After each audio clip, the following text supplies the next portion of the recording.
മുൻകാമുകിയെ കൊലപ്പെടുത്താനുള്ള പദ്ധതികളെക്കുറിച്ച് ചാറ്റ്ജിപിടിയോട് സംസാരിച്ച 25-കാരൻ അമേരിക്കയിൽ പിടിയിലായിരിക്കുകയാണ്. ചാറ്റ്ജിപിടിയോട് പറഞ്ഞ ഒരു കാര്യം എങ്ങനെയാണ് FBI പോലൊരു അന്വേഷണ ഏജൻസിയിലേക്ക് എത്തിയത്? എന്താണ് സംഭവിച്ചത്?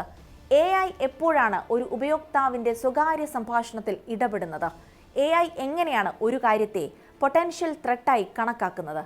വിശദമായി അറിയാം. സ്വാഗതം ഇൻഡെപ്തിലേക്ക്.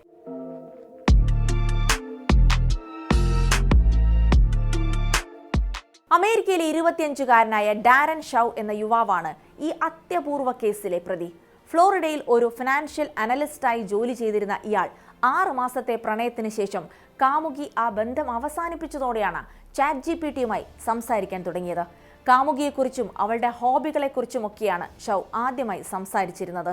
പിന്നീട് മുൻ കാമുകിയെ റേപ്പ് ചെയ്ത് കൊലപ്പെടുത്താനുള്ള പദ്ധതികളെക്കുറിച്ച് ഇയാൾ ചാറ്റ്ജിപിടിയോട് സംസാരിക്കാൻ തുടങ്ങി. ഈ മാസാവസാനത്തോടെ ഞാൻ അവളെ കൊല്ലുമെന്നും എനിക്ക് അവളെ കിട്ടിയില്ലെങ്കിൽ വേറെ ആർക്കും അവളെ കിട്ടില്ല എന്നുമൊക്കെ ഇയാൾ ചാറ്റ്ജിപിടിയോട് സംസാരിച്ചു കൊണ്ടിരുന്നു. കാമുകി പോകുന്ന ജിമ്മിന്റെ പുറത്ത് കാത്തു നിൽക്കുമെന്നും തന്നെ സ്വീകരിക്കാൻ തയ്യാറായില്ലെങ്കിൽ കൊന്നുകളയാനാണ് പദ്ധതിയുമെന്നൊക്കെ ഷൗ ചാറ്റ്ജിപിടിയോട് പറയുന്നുണ്ട്. ഇതുകൂടാതെ തന്റെ കൈവശം തോക്കുൾപ്പെടെയുള്ള ആയുധങ്ങളുണ്ടെന്നും ഇയാൾ ചാറ്റ് ബോട്ടിലൂടെ വെളിപ്പെടുത്തി. ഈ സംഭാഷണങ്ങൾ അപകടകരമാണെന്ന് തിരിച്ചറിഞ്ഞതോടെയാണ് OpenAI വിവരങ്ങൾ അന്വേഷണ ഏജൻസിയായ FBIയെ അറിയിച്ചത്. തുടർന്ന് ഉദ്യോഗസ്ഥർ നടത്തിയ അന്വേഷണത്തിൽ ഷൗവിനെ അറസ്റ്റ് ചെയ്തു. ഇവിടെയാണ് ഈ കേസിൽ ഏറ്റവും പ്രധാനപ്പെട്ട ചോദ്യം ഉയരുന്നത്. ചാറ്റ്ജിപിടിയോട് പറഞ്ഞ കാര്യങ്ങൾ എങ്ങനെയാണ് FBIയിലേക്ക് എത്തിയത്? നമ്മൾ ഒരു സുഹൃത്തിനോട് സംസാരിക്കുന്നത് പോലെയാണ് പലപ്പോഴും ചാറ്റ്ജിപിടിയോട് സംസാരിക്കുന്നത്. പക്ഷേ മനസ്സിലാക്കേണ്ടത് ചാറ്റ്ജിപിടി ഒരിക്കലും ഒരു പ്രൈവറ്റ് ഡയറി അല്ല. നിങ്ങൾ നൽകുന്ന വിവരങ്ങൾ ഒരു ടെക്നോളജി സർവീസിലൂടെയാണ് പ്രോസസ് ചെയ്യപ്പെടുന്നത്. കമ്പനിയുടെ പ്രൈവസി പോളിസിക്കും സേഫ്റ്റി സംവിധാനങ്ങൾക്കും നിയമ സംവിധാനങ്ങളോട് വിധേയത്വമുണ്ട്.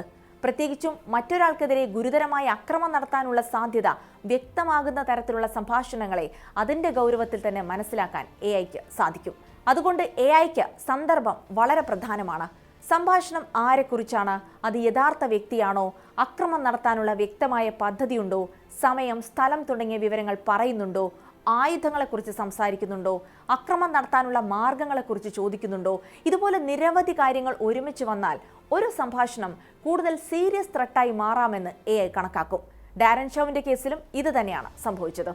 ഷൗ ചാറ്റ്ജിപിടിയുമായി നടത്തിയ സംഭാഷണങ്ങൾ ഗുരുതരമായ ആക്രമണ ഭീഷണിയുടെ സൂചന നൽകുന്നതായി തിരിച്ചറിഞ്ഞതിനെ തുടർന്ന് OpenAI വിവരം FBIയെ അറിയിക്കുകയായിരുന്നു.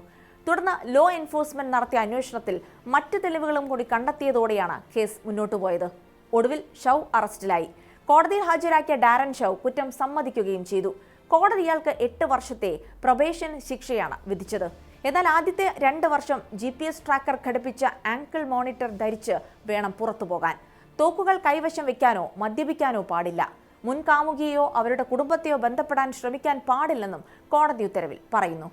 ഇവിടെ ഒരു വ്യക്തിയുടെ സ്വകാര്യ സംഭാഷണത്തിൽ നിന്ന് ഒരു പൊട്ടൻഷ്യൽ ത്രെട്ട് തിരിച്ചറിഞ്ഞതോടെയാണ് ഈ കേസിൽ സേഫ്റ്റി സംവിധാനം ഇടപെട്ടത്. പക്ഷേ ഇവിടെ മറ്റു പല ചോദ്യങ്ങളും കൂടി ഉയരുന്നുണ്ട്. മനുഷ്യജീവൻ സംരക്ഷിക്കാൻ കഴിയുമെങ്കിൽ അത്തരം ഘട്ടങ്ങളിൽ AI ഇതുപോലെ ഇടപെടേണ്ടതുണ്ടോ? അതോ ഒരു വ്യക്തി AIയോട് പറയുന്ന കാര്യങ്ങൾ എത്ര ഗുരുതരമായാലും അയാളുടെ പ്രൈവസി സംരക്ഷിക്കേണ്ടതുണ്ടോ? ഇന്ന് AI നമ്മുടെ ജീവിതത്തിന്റെ ഒഴിച്ചുകൂടാനാകാത്ത ഭാഗമാകുമ്പോൾ പ്രൈവസിയും സേഫ്റ്റിയും തമ്മിലുള്ള ഈ അതിർത്തി എവിടെയായിരിക്കണം എന്നതും കൂടുതൽ പ്രസക്തമാകുകയാണ്. ഒരുപക്ഷെ അതിന്റെ ഏറ്റവും ശ്രദ്ധേയമായ ഉദാഹരണങ്ങളിലൊന്നാണ് ഡാരൻ ഷൗവിന്റെ കേസ്.